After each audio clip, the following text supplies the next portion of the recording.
দেখো বন্ধুরা, এটা আমার মেয়ের হাতের নখগুলো এত বড় করেছে, কিন্তু গায়ে সামান্য একটুখানি গুঁড়ি গুঁড়ি বেরিয়েছে বলে নখগুলো আমাকে কেটে দিতে হচ্ছে।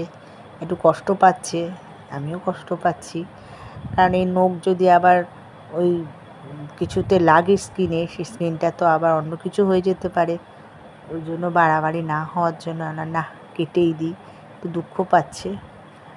যদিও ওর নখ খুব তাড়াতাড়ি বড় হয়, বড় হতে সময় লাগে না, তবুও ডান হাত, বাঁ হাত, একবারে পায়ের নখও কেটে দিলাম। কিন্তু ভীষণ কষ্ট পাচ্ছে, বলতে গেলে চোখের জলই বেরিয়ে গেল। বোঝালাম আবার কিছুদিন পর হয়ে যাবে, চিন্তা করিস না। দেখ, সুস্থ থাকাটাই দরকার। রোগ তো বড্ড খারাপ জিনিস, কখন কোন দিকে চলে যায়, তার জন্যই কাটতে হবে।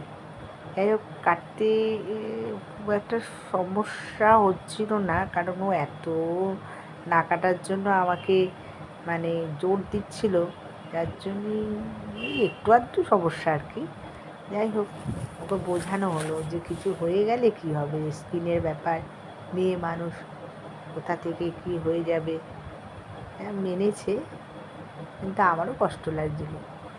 নখগুলো এপাশ মানে হাতটা ঘোরালেই আমি নখটা সুন্দর করে কাটতে পারি, কিন্তু সে হাতও ঘোরাচ্ছে না। এই এরকমভাবে ঘুরিয়ে নিলেই হয়ে যায়।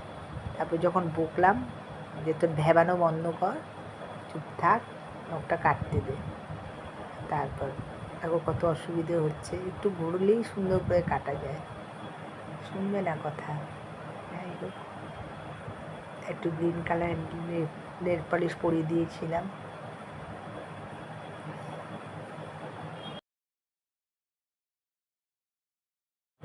দেখো, দেখে বুঝতে পারবে পায়েও গোটা গোটা হয়েছে।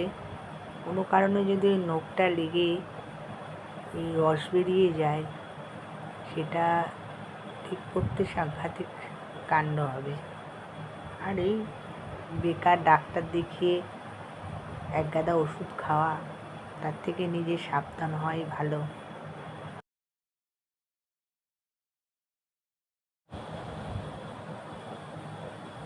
চুপচাপ বসে কাটলো,